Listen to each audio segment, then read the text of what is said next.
झारखंड के विकास और झारखंड को एक नए रूप में विकल्प की तलाश कर रहे युवा पीढ़ी झारखंड में गढ़ेंगे बदलाव का स्वरूप।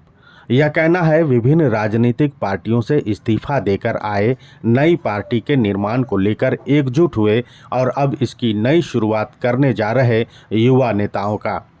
बता दें कि बोकारो के चास स्थित होटल वीना रिजेंसी में बैठक कर प्रेस को संबोधित करते हुए भाजपा, आजसू, कांग्रेस और झारखंड पीपुल्स पार्टी को छोड़कर आए नेताओं ने कहा कि 24 वर्षों में झारखंड में कुछ भी नहीं बदला।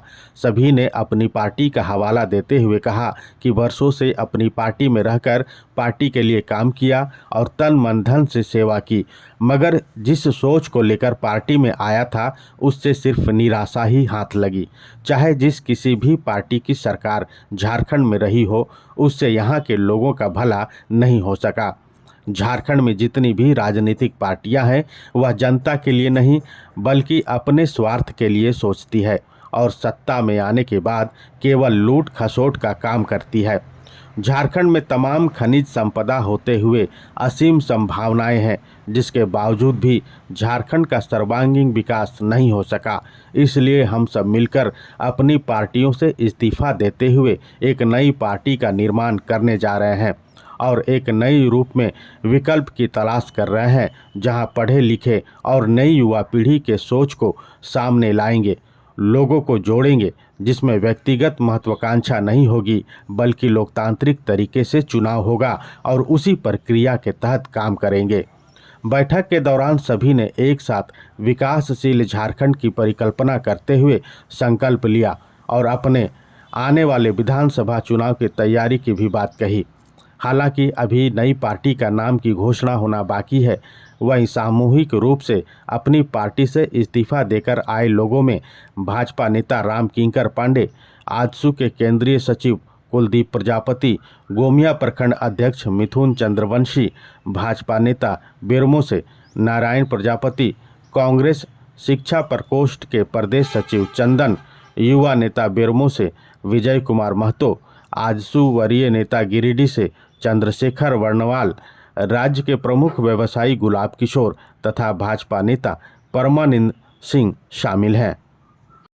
लेकिन सबको जो निराशा हुई है, सब हम लोगों ने तय किया कि क्यों न झारखंड स्तर पर एक विकल्प देखा जाए, क्योंकि स्थिति यह है कि दो ही टीमें खेल रही हैं ग्राउंड में और जनता निराश होकर कभी उस पर दांव लगाती है, कभी उस पर दांव लगाती है और दोनों की स्थिति ऐसी है कि वो निराश करते हैं। एक के निगेटिव रिमार्क का फ़ायदा दूसरे को मिलता है। ऐसा नहीं है कि कोई अपना पॉजिटिव रिमार्क लेकर के आ रहा है, यानी कोई गलत हो रहा है तो उस गलती को हटाने में किसी को मौका मिल रहा है, कोई सही नहीं हो रहा है। तो हम लोगों ने तय किया कि हम सब इंटेलेक्चुअल क्लास से आते हैं, हम पढ़े लिखे लोग हैं, हम यंग जनरेशन से बिलोंग करते हैं। ऐसी स्थिति में क्यों ना हमें एक विकल्प देखा जाए। तो चूँकि झारखंड में ऐसी कोई परिकल्पना अभी तक किसी ने लाई नहीं है, सभी ऑर्थोडॉक्स पार्टियां हैं, सभी अपने अपने पुराने विचारों को ढो रही हैं, उनके नेता पुराने विचारों पर चल रहे हैं। आज की जो नई पीढ़ी है उसके जो डिमांड्स हैं उसके लायक कोई आगे आ ही नहीं रहा है। क्योंकि झारखंड में एक मामला नहीं है ना, यह 5 संस्कृतियों का मेल है। हर एक प्रमंडल का अलग अलग संस्कृति है, अलग अलग डिमांड है, अलग अलग रिक्वायरमेंट्स है। तो उस हिसाब से कोई सोचता ही नहीं है। यानी अब आप पलामू प्रमंडल से कोल्हान प्रमंडल की तुलना नहीं कर सकते, कोल्हान को आप उत्तरी छोटा नागपुर से तुलना नहीं कर सकते, इसकी दुमका से तुलना नहीं कर सकते।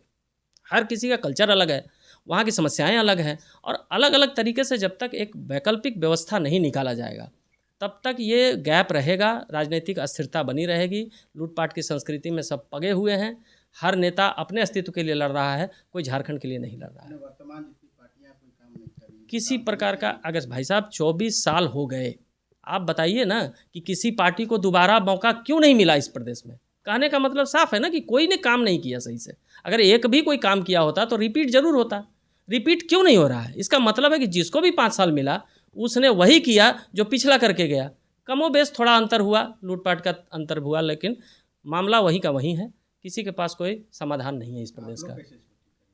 देखिए, हम तो सबसे पहले युवा पीढ़ी और समझदार इंटेलेक्चुअल पीढ़ी जो राजनीतिक महत्वाकांक्षा के साथ आगे आ रही है, उन सबको एक साथ लाएंगे, एक मंच पर लाएंगे, जोड़ेंगे और एक समन्वय बनाकर, एक सिस्टम बनाकर इस पर हम विशेषज्ञों की राय लेंगे। अभी कर्नाटक सरकार में राज सिम्हा जी हैं, जो हमारे इसरो के चीफ रह चुके हैं, कई बड़ी कंपनियों के हेड रह चुके हैं और आज कर्नाटक सरकार में वो एक एडवाइज़र के रूप में काम कर रहे हैं।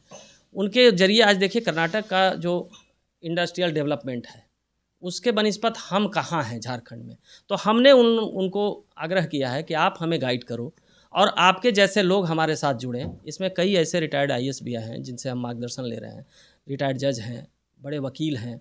सबका हम मार्गदर्शन लेकर एक अच्छी कमेटी बनाने जा रहे हैं, एक अच्छी पार्टी जा रहे हैं, जिसमें व्यक्तिगत महत्वाकांक्षा नहीं होगी। लोकतांत्रिक तरीके से उसमें चुनाव होगा, लोकतांत्रिक तरीके से काम चलेगा। कोई एक आदमी नेता नहीं बनेगा, कोई एक आदमी कोई लीडर बन के फॉलोवर नहीं बनाएगा। एक लोकतांत्रिक प्रक्रिया में कमेटी चलेगी और झारखंड के सभी हिस्सों में जाकर रिसर्च के साथ, जनता के फीडबैक के साथ अपना एजेंडा बनाएगी और अगले विधानसभा चुनाव में उतरेगी। आजसू में चूँकि कहीं ना कहीं जीवन की, जब मैं शिक्षा के बाद अपने जीवन की नई पारी की शुरुआत कर रहा था, तो आजसू में राजनीतिक जीवन की शुरुआत किया।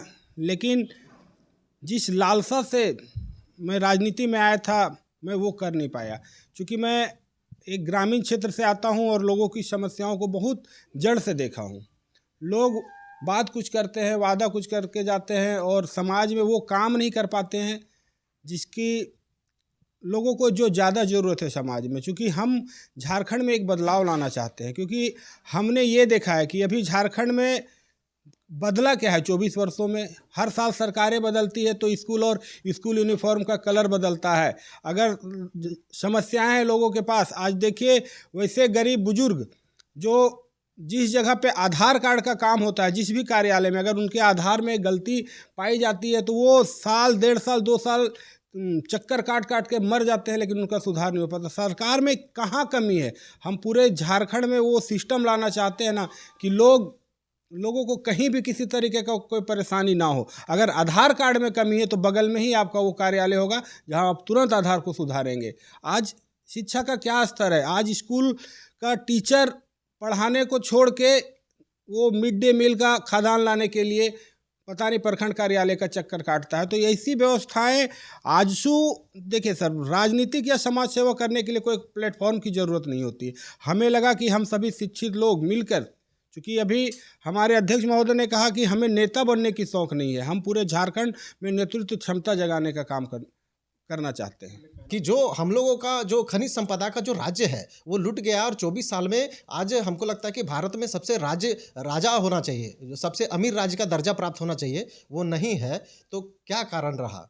इस सिर्फ लूटने का कारण रहा। नेताओं ने लूटा, उसे जमकर लूटा, थोड़ा बहुत नहीं लूटा। आपने देखा कि जितना भी छापा पड़ रहा है, हर जगह पैसे पे पैसे मिल रहा है और झारखंड राज्य से ही रिलेटेड सारे नेता हैं। तो उस दर्द, जो पब्लिक का जो पैसा है, सीधे वो लोग लूट रहा है। तो ये सब पर हम लोग काम करें। अब दूसरा हो गया कि हरित क्रांति। अगर आप कहते हैं कि किसान बड़ा होगा, सिर्फ खनिज संपदा से झारखंड संपूर्ण नहीं है। आपका किसान भी जो है, किसान का कोई पूछ नहीं है झारखंड में, कोई मतलब नहीं है। कोई सरकार के पास कोई गाइडलाइन नहीं है कि किसानों को हम आपका चिन्हित करें। जैसे आंदोलनकारी को जिन्होंने आंदोलन किया, उनका लिस्टेड है, डायरी में है, नोट में है, सरकार की संज्ञान में है। लेकिन कोई ऐसा किसान है जिसका संज्ञान में है? सरकार तो कह रही है कि हम माफ़ कर देंगे, किसान माफ़ कर देंगे, चलिए अच्छी बात है। लेकिन आप बताइए कि आपके अंदर में वो लिस्टेड कहाँ है लोग, कि कितने किसान किस क्षेत्र में हैं? किसी की खोजबीन है? कुछ नहीं है। उनका इंश्योरेंस, उनके बाल बच्चे क्या खा रहे हैं, गरीबी में है, और वही सबसे दबे कुचले हैं। इस विषय पे कोई नहीं सोचता। हम लोग ग्रास रूट पे बात करेंगे, ग्रास रूट पे काम करेंगे। जरूर, जैसे कहने मतलब है, अभी देखिए शिक्षा, बेसिकली लोग राजनीतिक में आते हैं तो सामाजिक भाव से आते हैं, समाज सेवा के भाव से आते हैं, लेकिन समय बीतता चला जाता है और वो गलत तरीके से अपने आप को प्रोजेक्ट कर देते हैं। लेकिन हम लोगों का मानना है कि कोई भी हो, कितना बड़ा बादशाह हो, कोई दिक्कत नहीं है, सब काम करे। पब्लिक ऐसा प्लेटफॉर्म है जो जिसको भी चाहेगा, जो अच्छा काम करेगा पब्लिक उसको चाहेगा।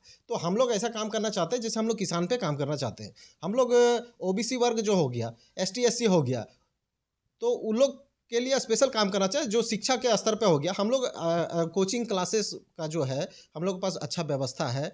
सिर्फ ये मतलब पूरा झारखंड लेवल की अभी मैं बात बता रहा हूँ। दूसरा चीज़ हो गया कि किसानों के लिए जो है हम लोग के पास एक माकूल व्यवस्था है, जिसको हम लोग आने वाला समय में हम लोग दिखाएँगे उसको कि कैसे हम लोग डायरेक्ट बिना पार्टी के, बिना सरकारी मदद के हम लोग कैसे उसको लाभान्वित करके उसको आगे ला सकते हैं।